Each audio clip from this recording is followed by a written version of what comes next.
Let's go to the trading floor in Chicago and find out what the mood is on the trading floor. Let's visit with Mr. Tim Evans of Longleaf Trading. He joins us right now. The attitudes really changed, didn't they, Tim? Overnight, we started out firmer, did an about face, and I don't think they've recovered yet, have they? No. I mean, obviously the conditions report that we actually spoke about yesterday afternoon, in beans came down 4% relative to prior week. I mean, and I hadn't talked to many traders who were expecting to see that number post yesterday. So, naturally we got off to a good start overnight. But, as these weather models got a little clearer to a lot of market participants, it looks like we're possibly going to be seeing some rain here over the coming days that, a lot of traders feel that we could see some of this crop deterioration ease a bit. So that mood reversed pretty quickly, and that's spreading into the moment we're talking right now. I've talked with a number of traders and analysts this morning about that soybean price situation. They seem to be especially alarmed at the way that it acted, with pulling higher and maintaining the gains overnight when corn and wheat sold off. But they just could not hang on into the daytime trade, and that makes them very nervous right now. Well, I mean, one of the strategies we use at Longleaf is looking at index funds and then looking at the outrights and finding any price differentials there. But what we actually began noticing is first walking in the door this morning is that fund interest was pretty active. So anytime you get kind of index fund activity, you're going to see a lot of the individual markets that make up a sector traded very similarly during those periods. So I think that's kind of what we're seeing right now.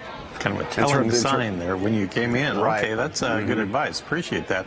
Let's take a look here on the corn and soybeans. Get everybody updated on the corn market right now. We are down 6 3/4 on that new crop December contract. Now trading at 384, a penny and a half from our low of the day, well off our high by 13.5 cents. Looking at the soybean trade today, we'll go to new crop November. We're down 11 1/4 now at 998 3/4. So we have August, September, and November all under $10 now. And if you look at the wheat trade in Chicago wheat, we have September down 11 3/4 now at 477, 2 cents from our low of the day. And if you look at Kansas City wheat, very similar action. We have September down 11.5 cents right now, trading at 476, only just a penny and a tick from its low of the session there. And if you take a look at our Minneapolis wheat market, big gyrations once again here. Had a high overnight of 764 on September. Now we're at 725 1/4. We're down 25 1/4 cents on the day. On the cotton trade, here we have December now up 45 points at 68.74, not that far from its high of the day. So we'll keep an eye on that one. And we'll be back talking more with Tim Evans of Longleaf Trading. We'll talk livestock when we come back.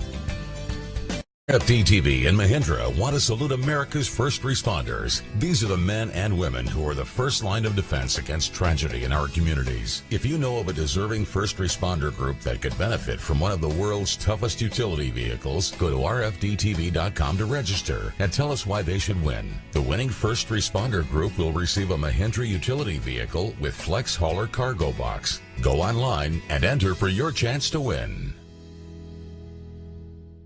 On RFDTV Thursday, Larry's Country Diner is serving up all new episodes all month long. This week, Ashley Campbell and Grammy Award winner Carl Jackson bring their traditional country sound to the diner. Honey, walk around the block with me. And he goes, well, why do you want to do that? We're already here. Thursday night at 8 Eastern, 7 Central on RFDTV. This portion of the Market Day Report is brought to you by Agro-Liquid Fertilizer, committed to industry leadership and principles and practices of responsible nutrient management.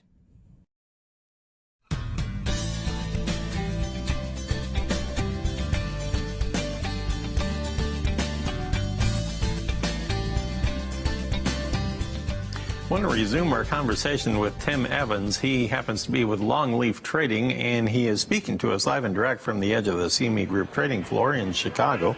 And we talked about the lower trade that we're seeing all across the grain markets. Now, the cotton is hanging on to some gains. But if you look at the livestock trade here, Tim, it's kind of hard to get a sense of direction out of this cattle market. We closed with limit down losses on some of the contracts on live cattle and feeder cattle yesterday. So, obviously, that meant we were in expanded limit mode today, but it's just almost totally flat today. August live cattle now 42 higher, but October down 30 at 114.10. December just down 23. They keep flip-flopping around either side of unchanged. On the feeder cattle side now here, we have the August contract down 73 at 147.72. So we're 42 cents from our low of the day. We are off our high in that August contract, by the way, by about $1.40 right now. The September contract is now down 11 cents at 148.57. So not moving very far from yesterday's settlements over there. New box beef cutout values came out at midday here, Tim. We had choice cuts down 20 cents and selects were up $1.44. So even that was mixed. What do you think?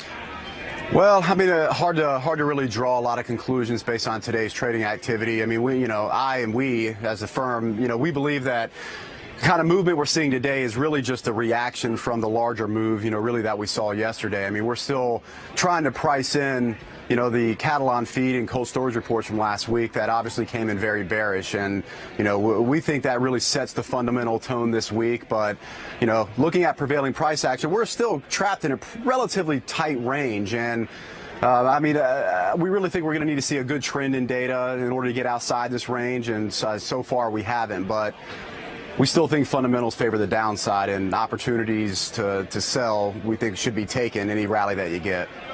We had that cold storage report that came out after the markets closed yesterday, and I was looking at the red meat supplies category there on the cold storage. They were down 3% from May, and they were actually down 7% from the level that we had a year ago. The beef was up 1 point and from last month and down 10 from a year ago. The pork down 5% from May, down 4% from a year ago. I noticed on the frozen poultry supplies, though, we were 4% higher than May and also 4% higher than a year ago. It seems like that's going to be a strong competitor, I guess, at the retail counter. Yeah, I mean, no doubt about it. I mean, that always comes into, the substitution effect comes into play. And, yeah, I mean, you're bringing up a good point. I'm sure we'll be, discussing that in the weeks ahead here as we're trying to dissect, market action. All right. Now, I do want to take a look at our lean hog trade, too. And on the pork carcass cutout values, it just came out. We were up $1.53 today. So you would think that would be supportive. And we are seeing a little support in the nearbys. We have August lean hogs up 60 cents right now. The pork carcass cutout value, as I mentioned, at 103.74 now. That's up $1.53. In fact, almost all the primal cuts were higher today. So it looks like maybe they have stabilized, Tim. Yeah, I mean, what we were talking about going, yesterday following the close was, the cutout values came in lower than Friday, which was the lowest levels we've seen at least since June 26th. So, we started to see evidence that some of these cash concerns that we've been having for weeks, and I know a lot of other traders have been having as well, that doomsday is right around the corner, but never really seems to get here, and yesterday's cutout values seem to kind of support that narrative, but, today we're not seeing the same. So, again, it's going to, I think, support some choppy price action that we're probably going to see throughout the week. All right, good stuff. Thank you, Tim. Good to visit with you again. Tim Evans of Longleaf Trading in Chicago.